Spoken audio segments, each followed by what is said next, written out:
नमस्कार दोस्तों, आप सबका स्वागत है आपके अपने यूट्यूब चैनल सरकार शार्प आईक्यू में। शार्प आईक्यू से शुरू करते हैं आज के मैथ के हम लोग। जो Uttar Pradesh cooperative bank exam होगा 2800 पोस्ट के लिए जो वैकेंसी आई है, उसके हम लोग मैथ के प्रीवियस ईयर में आए हुए क्वेश्चन सॉल्व करें। प्रीवियस ईयर में ऐसे ही क्वेश्चन सेम आए हैं, मैं वही सेम क्वेश्चन लेकर आता हूँ। तो चलिए शुरू करते हैं। पहला क्वेश्चन आ गया आप लोगों के सामने। ये ऐसे लिखा है, ये लिखा है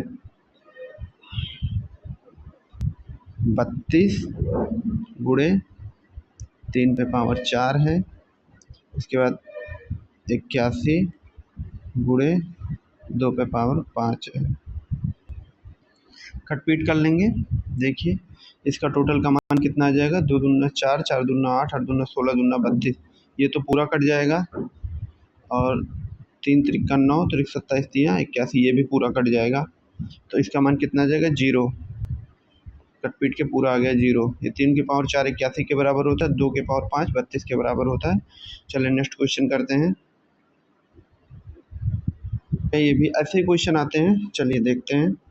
5 पे पावर 20 लिखा है, यहाँ 5 पे पावर 20 लिख लेंगे। यहाँ 5 पे पावर 15 लिखा है, यहाँ लिख लेंगे, ऐसे लिखा है। फिर इसे 5 पे पावर 3 से गुणा कर दिएगा। ये 15 ऊपर जाएगा क्योंकि सेम है तो घट जाएगा, तो ये बचेगा कितना, 15। 20 में से 15 के 5, यानी यहाँ बचेगा 5 गुणे 5 पे पावर 3।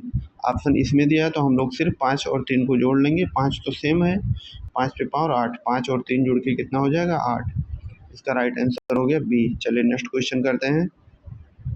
लाभ और हानि से क्वेश्चन, प्रॉफिट एंड लॉस से। तो ये क्वेश्चन पूछा था, ऐसे ही थोड़ा घुमा के पूछता है, लेकिन हम लोग बहुत आसानी से इसे कर लेंगे। एक पुस्तक पर 35% की छूट दूसरे पुस्तक पर 15% की छूट के बराबर है। दोनों का अंकित मूल्य किस अनुपात में है। तो मूल्य ज्ञात, यानी पहले x रहा होगा पहले वाले का, और उससे 35% की छूट है तो इसका 35 ले लेंगे। y का भी 15% की छूट है, इसका 15 ले लेंगे। अब अनुपात सिर्फ निकालना है ना, अंकित मूल्य समझो x और y रहा, उसका 35% और इसका 15%, तो x अपान y कर लेंगे। ये तो y यहाँ वाला रहेगा, 35 नीचे जाएगा। किस में दे रखा, काट पीट के दे रहा है तो इसे 5 से काट ले रहे हैं। 5 तियाँ 15 और 5 सते 35, तो x अपान y का मान कितना आ गया, 3:7। इसका राइट आंसर हो गया, यानी 3:7 यहाँ दिख रहा है। चलिए नेक्स्ट क्वेश्चन करते हैं। ऐसे इजी क्वेश्चन आते हैं। पूछा गया है कि कोई साधारण ब्याज पर कोई धनराशि 2 वर्ष में 1750 और 4 वर्ष में 3250 हो जाती है। प्रतिशत ब्याज की दर ज्ञात कीजिए। तो ये भी इजी है, देखिए ऐसे लिख लीजिए। 2 वर्ष में कितना होता है, 1750 लिख लेंगे। 4 वर्ष में कितना हो रहा है, 3250, यानी 2 वर्ष, 2 से और 4 में 2 वर्ष का गैप है, यानी 2 वर्ष में कितना ब्याज पाएगा। 3250 में से 1750 घटाएंगे, कितना बचेगा, 15 दूना 30, 2 2, यानी 1500 बचेगा। इसमें से ये माइनस कर लेंगे, 3250 में से जब माइनस करेंगे तो 1550। और ऊपर देखिए 2 वर्ष में वो धनराशि जो थी वो 1750 हो जा रही है, यहाँ देखो लिखा है। तो मूलधन कितना रहा होगा, मूलधन जो रहा होगा, यानी मूलधन जो उसका मूलधन रहा होगा वो कितना रहा होगा, वो 1750 में से जब 1500 घटाएंगे तो बचेगा कितना, 250, यानी उसका मूलधन 250 रुपये हो रहा है।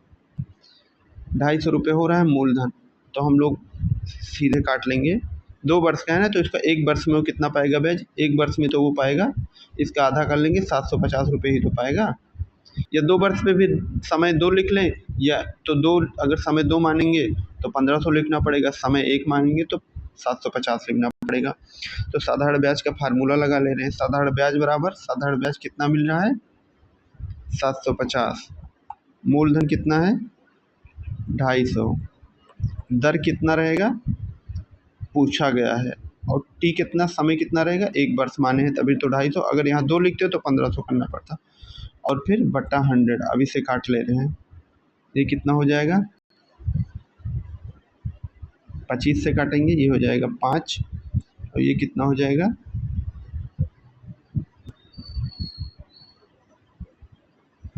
4 4 ही हो जाएगा ना, 5 25, नहीं नहीं, कहीं गलती हो रहा है। अरे हम लोग इसे काट ले रहे हैं यार। ये कट गया, फिर 5 और 2 हो जाएगा। हाँ, इसका मान आएगा 2। और रे यार, पूरा कट गया भाई। अरे फिर भी लिख ले रहे हैं। कितना था? 750 था। और यहाँ कितना था? 250 गुड़े आर पूछा गया था, एक हम लोग समय माने थे 100। तो ये जीरो कट जाएगा, 5×5 = 5×2 = 10। हाँ सही कह रहे हैं। अब कितना आ जाएगा? 750 गुड़े 2/5। इसे काट लेंगे, 15×5 = 75, 15 हो जाएगा। और इसका मान आ जाएगा 15×2 = 30, यानी 300%। ब्याज बहुत ज़्यादा पा रहा है, 300% ब्याज पे वो काम कर रहा है। इतना इतना महंगा ब्याज कोई बैंक देता होता नहीं है। चलिए नेक्स्ट क्वेश्चन देखते हैं। RST किसी कार्य को 15, 20, 15 और 10 दिनों में पूरा कर सकते हैं। R प्रतिदिन कार्य करता है। S और T एकांतर दिनों में कार्य करते हैं। और T पहले दिन काम आरंभ करता है। पहले तो एक दिन का काम निकाल लेंगे। तो RST टोटल का जो LCM होगा, RST ये करता है 20, ये 15, ये 10।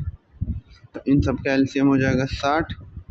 ये आएगा 3, ये आएगा 4 और ये आएगा 6। यानी कि R एक दिन में 3 काम, ये 4 काम, ये 6 काम, यही हुआ। उसके बाद ये पूछा गया है कि R प्रतिदिन कार्य करता है। R तो प्रतिदिन कार्य करता है। यस और टी एक एक दिन, यानी R के साथ एक एक दिन करते हैं। यस और टी प्रारंभ करता है, यानी टी। तो ये पूछा है R और T का जो काम हो, क्योंकि 8 पर डे करता है। तो R + T का कितना करेंगे? 6, 3, 9। उसके बाद R के साथ कौन करेगा? R + S करेगा, यानी 4, 3, 7। यानी 2 दिन में कितना काम हो जाएगा? 9, 7, 16, यानी 2 दिन में 16 काम। और फिर 16 चौका 64, 60 काम है। तो तीन तीन यानी हम लोग 2 दिन में 16 काम हो रहा है। तो ऐसे 16 16 को 3 बार कर लेंगे, तो ये तो 3 से गुणा हो जाएगा, इधर 3 से और इधर 3 से। यानी कि 6 दिन में कितना काम हो गया? 16, 3, 48। यानी 6 दिन में 48 काम हो गया ओवरऑल। अब यहाँ देखते हैं 6 दिन में कितना काम हो गया? 48। अब वो पूछ रहा है कि अब बचा कितना, यानी कि 60 में से बचा कितना? 12 काम बचा है।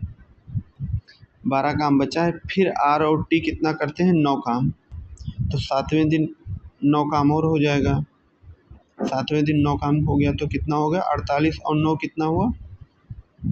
48 और 9 कितना हुआ? 7, 57। यानी बचा कितना काम? 3 काम। 3 काम बचा है। अब जब 3 काम, तो 3 काम इसके बाद कौन कौन करेंगे? यानी कि 8वें दिन 8वें दिन जो काम करेंगे वो 7 काम करते हैं। यस और टी, यस और टी। तो कितना काम हो जाएगा? कितना ये हो जाएगा? 7वें दिन ना 3 ही काम बचा है सिर्फ। और 3 काम यस और टी को करना है, जो कि एक दिन में 7 काम करते हैं। तो कितना हिस्सा हो जाएगा? 3/7 दिन यही लग जाएगा। तो टोटल दिन जो लगेगा, टोटल दिन कितना आ जाएगा? कितने दिनों में समाप्त हो जाएगा? यानी 8 सही 3/7 दिन लगेंगे। तो 7, 8, 56 और 3, 56 और 3, कहीं गड़बड़ हो रहा है।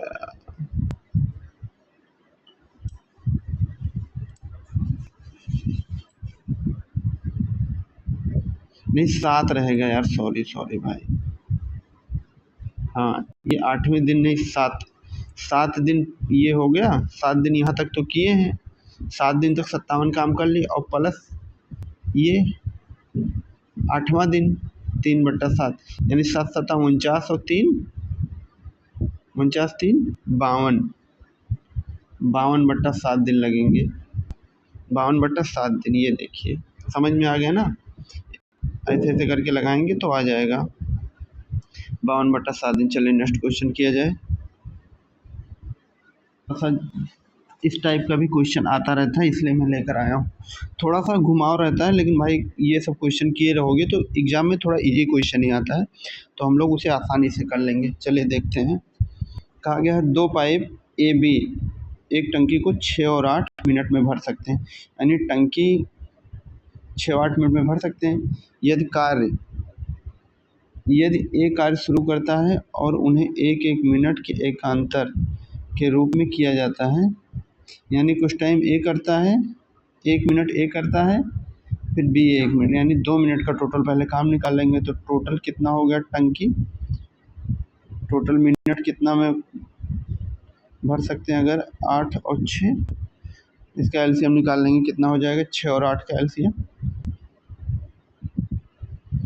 यानी 24। इनका तो एलसीएम हो गया 24, यानी 24 लीटर समझो है। तो ए 1 मिनट में कितना भर रहा है, ए जो है 1 मिनट में वो भर रहा है 4, और बी कितना भर रहा है 8 त्रिक 24 यानी 3। 8 से भाग होगा ए का तो ये बचेगा 4 और 3। तो अब ये 2 मिनट का पूरा सर्किल है। 2 मिनट में लोग कितना भरे, 4 3 7, 2 मिनट में 7 भर रहे हैं, और भरना कितना है 21। तो पहले इन लोगों का 3 सर्किल निकाल ले रहे हैं ना, क्योंकि 4 जाएंगे तो 28 हो जाएगा। तो यहाँ 3 से गुणा करेंगे, यहाँ 3 से, यानी कि 6 मिनट में 21 भर रहा है, यानी 6 तो ऑप्शन गलत हो गया। अब देखिए बचा कितना काम, बचा है 3 काम। 3 काम बचा, होता कितना है टोटल, दोनों जब करते हैं मतलब उसके बाद फिर ये करेगा ना, फिर ए करेगा यार, ए एक आंतर करता है, तो यही 4 नीचे आ जाएगा, ए करेगा ना, यही तो करेगा। तो टोटल 3 दिन इधर लगाए, यानी 3 सही 3/4, 3 दिन तो ये लग ही रहा है। ये 3 सही 3/4 कहीं ऑप्शन में, ये देखिए नहीं 6 यार, मैं भी 6 भाई सॉरी 6, आप लोग भी थोड़ा ध्यान रखिए। देखिए 6 दिन हो रहा है, सर्किल बन रहा है ना, तो 6 सही 3/4 है क्या यहाँ, 6 ये इसका राइट आंसर हो जाएगा। ऐसे इजी वे में लगाएंगे तो आ जाएगा। चलिए नेक्स्ट क्वेश्चन करते हैं।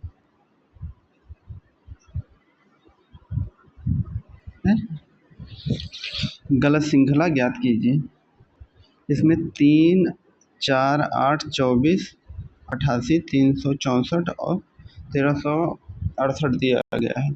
तो 3 से 4 हुआ, 1 का गैप, 4 से 8, 4 का गैप, 16 का गैप, 88 का गैप, ऐसे करके गैप दिया गया है। तो आप लोग इसका देख लीजिए, कुछ तो समझ में आ रहा होगा पैटर्न।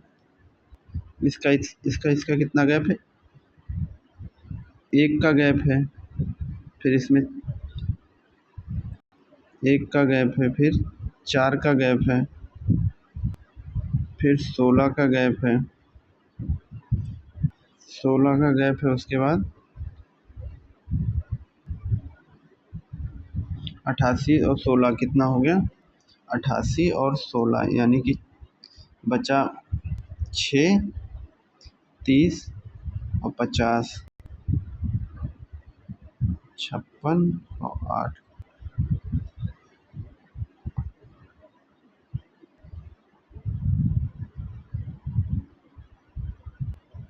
यानी 64 का गैप है। यार ये पैटर्न बन नहीं रहा है। कुछ और देखते हैं। एक तरीका ये समझ में आ रहा है मुझे,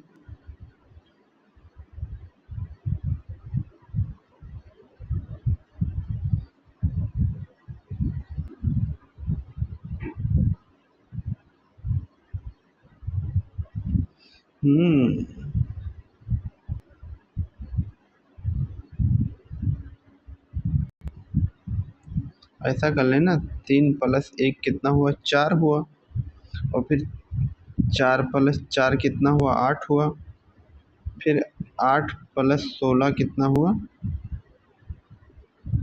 24 हुआ, फिर 24 प्लस 16 के बाद क्या आएगा? 16 चौका 64। तो ये 64 हुआ, कितना हो गया? 88 हो गया। देखिए ये पैटर्न बन रहा है, एक का स्क्वायर, दो का, फिर इसका फिर 4 का स्क्वायर, फिर 4, 16 चौका 64, 1 गुणे 4, फिर 4 गुणे 4, फिर 16 गुणे 4 बन रहा है ना? कुछ तो पैटर्न बन रहा है हल्का हल्का। उसके बाद आ जाएगा 88 और प्लस 64 में 4 का गुणा करेंगे, कितना आ जाएगा? 64 चौका कितना आता है? 6, 256, 256 कर देंगे। फिर 256 में जब 81 जोड़ेंगे कितना आ जाएगा? 256 में 81, 6 7, 7 तो है नहीं, ये 4 दिया है। 8 5 13 के 3 हाथ गए 1 और 337 हो गए। 300 कितना दे रहा है? 64। यही गलत है, 364 वाला गलत है। देखिए इसका आएगा 3 और 3 7 आएगा, और इसमें 3 6 दे रहा है। देखा, इसमें 4 का गुणा आएगा, फिर इसका 4 का गुणा होगा, फिर इसमें 4 का गुणा हो रहा है, यानी जितना बढ़ रहा है उसमें 4 का मल्टीप्लिकेशन हो रहा है। चलिए नेक्स्ट क्वेश्चन देखते हैं। ऑप्शन कहाँ है? ये 364। बाकी कई तरीके से आ सकते हैं, जो मुझे आया समझ में मैं उस तरीके से बता दिया हूँ। बाकी मैं जो बताया हूँ सबसे इजी है। चलिए नेक्स्ट क्वेश्चन देखा जाए, किया जाए। थोड़ा बड़ा डिजिट दिया गया है, लेकिन गैप हम लोग देख लेंगे कितने कितने का गैप है, क्योंकि क्लोज गैप लग रहा है। तो इसके और इसके बीच कितने का गैप है? पहले संख्या के बीच 20, 10, 30, 17 का गैप है ना, तो यहाँ 17 कर लेंगे। और इसके बीच कितना गैप है? 37, 3, 40, 60, 6 दूना 120, यानी 126 का गैप है। 126 का गैप है। और इसके बीच कितने का गैप है? 4463 और 4500 के बीच कितना गैप है? 63, 37 का गैप है। और इसके बीच कितना गैप है? लंबा गैप है, 5 3 8, यानी 344, 344। इन सब के बीच 17, 126, 37 और 344 का गैप बन रहा है। अब कुछ तो पैटर्न आप लोगों को दिखने लगा होगा।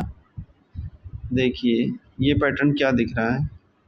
4 का स्क्वायर है ना? अरे यार भाई, 1 मिनट। 17 का गैप था, 126 का गैप था, 37 का गैप था और 344 का गैप था।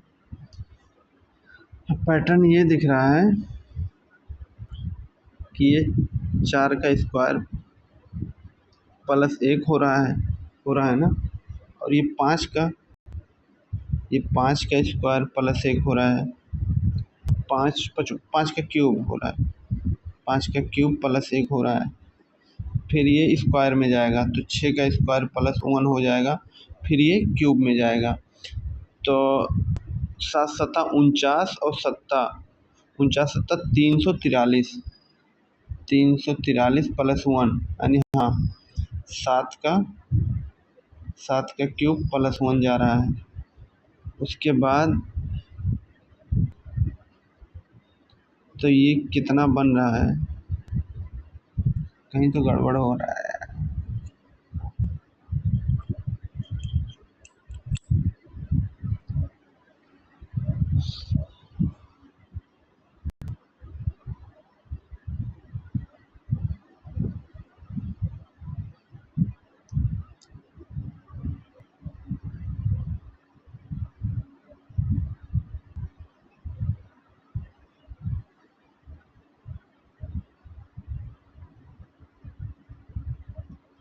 सही तो लिखा है यार, तो अब क्या करें? अरे हम लोग इसका नहीं निकाले हैं ना, इसका भी गैप निकाल ही ले रहे हैं। इसका भी तो गैप निकला है, 1 1 2 4 ही तो गैप निकला है। यार मुझे इसमें कोई गलती नहीं दिख रही, आप लोगों को दिख रहा हो तो बताइएगा कमेंट में कहाँ मुझसे चूक हो रही है। इसके इसके बीच 17 का गैप है, इसके इसके बीच यार 43, ये कितना हुआ 3, 63 और 63 कितना हो गया 126 हो गया। उसके बाद ये 37 का गैप है, फिर उसके बाद कितने गैप है 344 का गैप है। 17 7 7 49, 49 7 63 के 3 हाथ गए, 7 9 63, 7 चौक 28, 6 34 और 1 44, 344, सारा चीज़ सही भाई, कहीं मुझे मिस्टेक नहीं लग रहा है, यानी ये क्वेश्चन सही है, पता नहीं क्या। चलिए अब बाद में करते हैं क्वेश्चन। ये क्वेश्चन शायद कहीं कुछ गड़बड़ी थी, या डिजिट में कहीं कुछ फॉल्ट आ रहा होगा, हम लोग डायरेक्ट लिख दिए हैं। चलिए अब बाद में मिलते हैं अगले क्वेश्चन के साथ। ऐसे ही क्वेश्चन आ रहे हैं, थोड़ा लेंदी हो गया उसके लिए सॉरी। बाकी वो क्वेश्चन सही था, इसलिए मैं थोड़ा कन्फ्यूजन हो रहा था कि कहाँ नहीं गलती हो रहा है। बाकी चैनल को सब्सक्राइब कर लीजिए, डेली मैथ के ऐसे प्रैक्टिस सेट के क्वेश्चन आएंगे। Take care.